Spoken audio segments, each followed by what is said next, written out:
C'est éprouvant. On se sent comme des esclaves. Tu ne dois jamais dire non. On t'empêche même d'aller déjeuner. Et tu n'as pas la main sur les commandes. En gros, tu te sens comme un moins que rien. Entre 4 et 12 dirhams, c'est le montant par commande que touchent des milliers de livreurs Jumia Food, Glovo ou encore Yassir qui arpentent les rues des principales villes du pays. Glovo, Jumia Food, Yassir, les livreurs esclaves du nouveau capitalisme, c'est la question à la une du numéro 1017 de Tel Quel. Mes confrères Omar Kavage et Manal Zenabi sont partis dans les coulisses des conditions de travail très précaires de ces travailleurs ubérisés. Une enquête fouillée et sans précédent qui a fait réagir le directeur communication de Glovo. Que répond le leader du marché à cette enquête ? Passage au scan. Je suis Landry Benoît, vous écoutez le Scan, le podcast actu de Tel Quel. Et ce vendredi 11 novembre 2022, je vous propose de parler des livreurs de repas. Glovo هي l'application اللي كتجيب لك شنو ما بغيتي. بحال شي برجر جديد باش تسالي نهارك زوين. ولا التقضيه ديالك من السوبر مارشي توصلك دابا. Ils sont plus de 3500 chez Glovo, le leader du marché national de la livraison de repas. Qui sont-ils ? Quelles sont les coulisses de leur vie ? Comment sont organisés leur travail ? Réponse en chiffres dans les colonnes de Tel Quel et sur telquel.ma. Pour Glovo, par exemple, un livreur est payé 4 dirhams par commande, plus un bonus de 1 dirham 20 pour chaque kilomètre parcouru et un bonus de 1 dirham 30 sur le nombre de commandes livrées. Mais nos livreurs sont aussi dans la main d'algorithmes poussés qui dépendent de vos notations. Alors quel est l'envers du décor ? Quelles sont leurs conditions de travail ? En dehors de l'enquête print et digitale, mon confrère Karim Sefiani, de la rédaction du Visuel, est parti en mobilette à leur rencontre. Nous, les livreurs, on gagne 9 dirhams par commande, mais l'essence et la connexion sont à nos frais. Dans la journée, on peut avoir 8 à 10 commandes. Ça dépend des jours et on se remet à Dieu. On subit beaucoup d'agressions. Avant-hier, on m'a même poursuivi pour essayer de me voler mon téléphone. J'ai dû conduire comme un fou pour leur échapper. Je connais même un livreur qui a été agressé. 3 personnes l'ont braqué avec une voiture. On lui a même volé sa moto et son téléphone. Bonjour Karim. Bonjour Landry. Vous êtes monté sur une moto d'un livreur de Jumia, Yassir. Il a 26 ans, il est père de famille. D'ailleurs, j'invite les auditeurs du Scan à regarder votre reportage backstage qui a été fait avec votre confrère Olivier Cambéré. Karim, ça fait quoi de suivre un livreur Jumia H24 ? Mais franchement, on se dit que le travail qu'ils fournissent, en fait, c'est dangereux. Les trajets que j'ai pu faire avec lui, en gros, on a dû éviter des voitures, éviter des gens, on a dû accélérer parce qu'il avait des commandes à livrer. Donc je pense que ça doit être éprouvant pour eux. En tout cas, je l'ai ressenti comme ça. Ce qui vous a aussi marqué, et ce qu'on ressent d'ailleurs dans l'enquête de Tel Quel, mais également dans votre reportage backstage, c'est la précarité de ces livreurs, entre 50 et 70 dirhams maximum par jour pour Yassir, ce livreur de Jumia Food. Exactement. En fait, il nous a même dit que des fois, il devait commencer la journée en négatif. En gros, il doit sortir 35 dirhams de frais, c'est-à-dire de téléphone, de connexion, ou pour mettre de l'essence alors qu'il n'a encore rien rentré de la journée. Donc oui, au bout de la journée, ils ont 70 dirhams maximum parce qu'ils ont des frais aussi. Est-ce que ça a été difficile de négocier cette interview non pas face cachée, il souhaite témoigner publiquement, Yassir. Racontez-nous un petit peu les coulisses. En vrai, ça n'a pas été difficile parce que je pense que c'est des personnes qui veulent justement essayer d'améliorer leurs conditions de travail. En gros, c'est le seul travail qu'ils ont pu trouver, mais c'est quand même contraignant. Donc c'est d'ailleurs pour ça que j'ai pas eu de difficulté à essayer de trouver un témoignage. Comment j'ai pu faire ? Je me suis juste rendu vers les points où tous les livreurs Glovo se rencontrent et le premier à qui j'ai parlé a accepté de se livrer. Autre témoignage, c'est celui de Yaya, qui lui a arrêté toute collaboration avec des plateformes. Il a collaboré avec 2 plateformes. Lui, il vous parle de la violence sociale qu'il a subie à travers ces 2 plateformes. En gros, il dit qu'il se sent comme un moins que rien, comme un esclave quand il était dans cette activité-là. Pour lui, c'est vivre un calvaire, mais c'était la seule activité qu'il avait trouvée. Finalement, Karim, en tant que journaliste, vous en ressortez comment de cette enquête ? Meurtri. meurtri de voir. En fait, c'est des gens qu'on côtoie chaque jour. À chaque fois qu'on commande, il y a un livreur qui vient.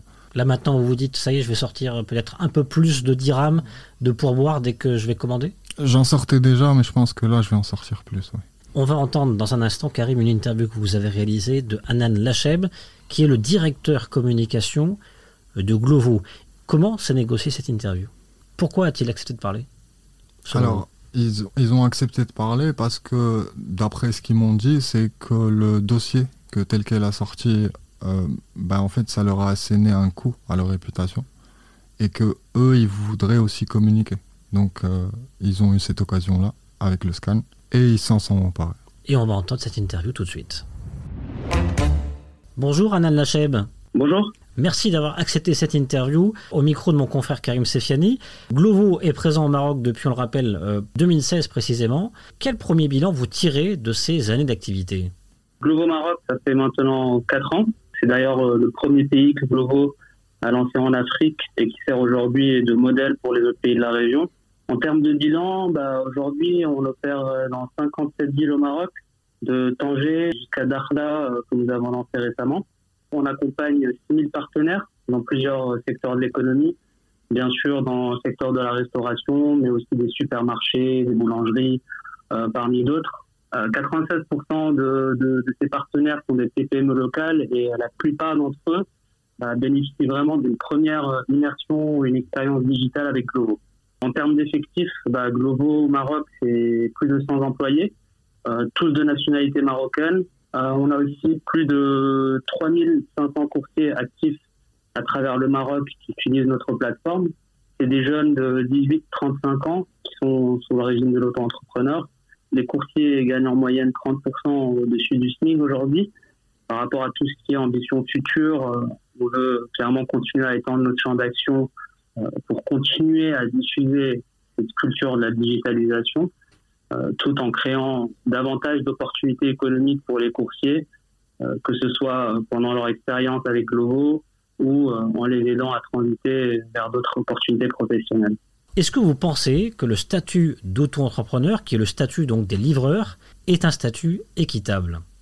Écoutez, selon nous, ce statut est clairement équitable. Surtout au Maroc, ce statut a permis de répondre à plusieurs défis, notamment les défis de l'économie informelle. Il a permis à plusieurs jeunes de pouvoir bénéficier ou de se créer ces nouvelles opportunités. Donc on pense que c'est clairement un statut porteur.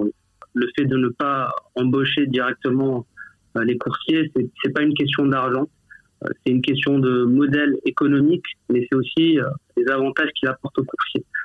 Après, nous, notre vision, c'est que la flexibilité et la protection sociale ne doivent pas être contradictoires. Et en ce qui concerne les coursiers eux-mêmes, il faut savoir qu'une large majorité des coursiers qui utilisent notre plateforme nous disent réellement apprécier la flexibilité du modèle et l'autonomie qui vient avec. Donc, c'est une flexibilité et une autonomie qui ne viendraient pas dans un régime d'emploi fixe. Est-ce que vous imposez des horaires de travail? Non, on n'impose pas du tout d'horaire de travail aux livreurs. Les livreurs ont accès à un calendrier, en général 2 fois par semaine. Ils sont libres de remplir les horaires qu'ils veulent en fonction de leurs envies. Ils peuvent remplir 1 heure, 2 heures, 3 heures, 4 heures, 5 heures. Ils peuvent même mettre des pauses entre les différents horaires qu'ils choisissent. C'est comme ça que ça se passe. C'est exactement ça la flexibilité du modèle dont on parle. Mais quelles sont les sanctions que vous mettez en place pour des livreurs qui ne sont pas performants, par exemple? Alors, en fait, notre modèle algorithmique ou notre modèle d'excellence repose déjà sur 2 principes clés. De 1, la non-discrimination, et de 2, la transparence. Donc, au sein de Glovo, on a une équipe interdisciplinaire qui analyse la meilleure façon d'appliquer ces algorithmes. Et on a aussi un comité éthique derrière. Le système de notation des coursiers, il est disponible sur l'application et tous les coursiers y ont accès dès le premier jour. C'est un système qui est juste, transparent et qui prend en compte plusieurs paramètres, notamment le feedback direct que les coursiers reçoivent des clients. Ça peut être aussi la contribution du livreur, parmi d'autres critères. Par exemple, des autres critères, c'est le taux de no-shows. C'est lorsque les livreurs réservent des créneaux, mais qu'au final, ils se délite sans prévenir, ce qui peut aussi empêcher un autre coursier d'accéder à l'application. Il n'y a pas question de chômage technique. Et il faut être clair sur ce sujet. Les coursiers ne peuvent être désactivés de l'application que pour des raisons justes. Et si c'est le cas, ils doivent être informés correctement et en temps utile de cette décision. Dernière question, Hanan Lacheb, est-ce que vous envisagez une régularisation du statut des coursiers, comme cela a été le cas en Espagne, où Glovo a été condamné à salarier plus de 10 000 coursiers, ainsi qu'une amende de 79 millions d'euros? Écoutez, le débat sur l'économie de plateforme, il est ouvert dans différentes parties du monde. Après, la principale différence, elle réside dans la manière dont ce débat est abordé. Il y a plusieurs gouvernements qui décident d'accompagner cette mutation économique qui crée notamment de nouvelles opportunités. Comme je vous l'ai dit, au Maroc, pour Glovo, le fait de ne pas embaucher directement des coursiers, c'est pas une question d'argent. C'est une question plutôt de modèle économique, mais aussi des avantages que ça apporte aux coursiers. Après, notre vision, comme je vous l'ai dit, c'est que la flexibilité et la protection ne doivent pas être contradictoires. Et c'est pour ça qu'on a mis en place plusieurs normes uniques dans l'industrie pour pouvoir faire bénéficier les coursiers de plusieurs avantages et bénéfices sociaux. Merci Hanan Lacheb, responsable communication de Glovo. Et vous, cette interview vous est-elle convaincue de la part de Glovo? Comptez-vous aller lâcher un peu plus de pourboire à vos livreurs? Faites-le nous savoir en partageant cet épisode du Scan sur vos réseaux sociaux. Le Scan, le podcast d'actualité, c'est fini pour aujourd'hui. Réalisation Adam Al-Arshawi. Et n'hésitez pas à vous abonner sur le site telquel.ma et à nous retrouver chaque jour du lundi au vendredi sur toutes les applications de plateformes de podcast et de streaming.